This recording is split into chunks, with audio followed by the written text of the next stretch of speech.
हर हर महादेव सभी को। हिंदू पंचांग के अनुसार हर माह के कृष्ण पक्ष की अष्टमी को काला अष्टमी मनाई जाती है।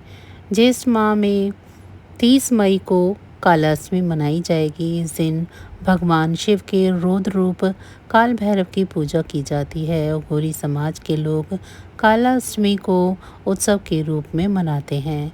कहा जाता है कि गुप्त नवरात्रि के अलावा काला अष्टमी की रात को तांत्रिक साधक तंत्र मंत्र करते हैं। काला अष्टमी के दिन तंत्र मंत्र सीखने वाले साधकों की सिद्धि होती है। यह एक धार्मिक सिद्धांत है कि काला अष्टमी के व्रत करने से जीवन में दुख दरिद्रता समय और परेशानियां दूर हो जाती हैं। इस दिन शिवालयों और मठों में विशेष पूजा का आयोजन किया जाता है, जिसमें भगवान शिव के रूप में काल भैरव की पूजा की जाती है। साथ ही महाभस्म की आरती होती है। वहीं शिव के उपासक अपने घर में अपनी पूजा करते हैं और अपने सामान्य पारंपरिक सुख और समृद्धि की कामना करते हैं। आइए जानते हैं काला अष्टमी की तिथि और पौराणिक कथा। ज्येष्ठ मास के कृष्ण पक्ष की अष्टमी तिथि 30 मई 2024 को सुबह 11:44 पर शुरू होगी। वहीं इसका समापन अगले दिन 31 मई 2024 को सुबह 9:38 पर होगा। इस बार मासिक काला अष्टमी व्रत 30 मई गुरुवार को रखा जाएगा। मान्यता है कि काला अष्टमी के दिन बाबा काल भैरव की पूजा करने से सभी तरह के भय से मुक्ति मिलती है, साथ ही शत्रुओं से छुटकारा मिल जाता है। इसके अलावा इस दिन व्रत करने से सभी मनोकामनाएं पूरी होती हैं और शुभ फल की भी प्राप्ति होती है। कालाष्टमी के दिन ब्रह्म मुहूर्त में उठकर दैनिक कर्म और स्नान आदि करने के बाद भगवान भैरव की पूजा करें। इस दिन भगवान भोलेनाथ के साथ साथ माता पार्वती और गणेश जी की भी विधि विधान से पूजा करनी चाहिए। पूजा के दौरान घर के मंदिर में दीपक जलाएं, आरती करें और भगवान को भोग लगाएं। एक बात का अवश्य ध्यान रखें कि भगवान को केवल सात्विक चीज़ें ही अर्पित करें। चलिए अब जानते हैं पौराणिक कथा के बारे में। शिव पुराण में भगवान शिव के विभिन्न अवतारों का वर्णन मिलता है। इस कथा के अनुसार एक बार ब्रह्मा जी और विष्णु जी के बीच श्रेष्ठता को लेकर बहस छिड़ गई। ब्रह्मा जी और विष्णु जी सभी देवताओं सहित भगवान भोलेनाथ के पास कैलाश पहुँचे।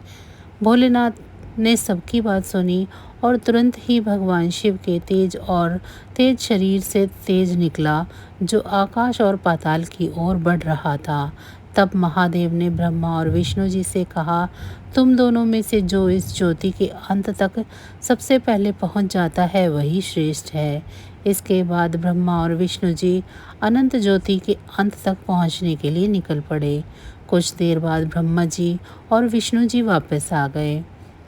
विष्णु जी ने सत्य बताया, लेकिन ब्रह्मा जी ने झूठ बोला कि उन्होंने अपना लक्ष्य प्राप्त कर लिया है। भगवान भोलेनाथ ने सत्य को जान लिया और भगवान विष्णु को सर्वश्रेष्ठ बताया।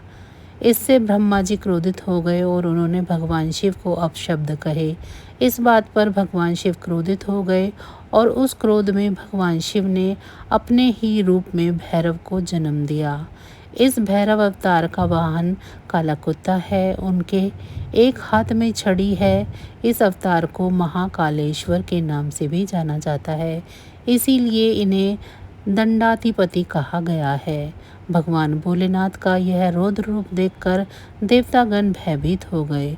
क्रोध में आकर भैरव ने ब्रह्मा जी के 5वें मुख को काट दिया। तब से ब्रह्मा जी के केवल 4 मुख ही रह गए।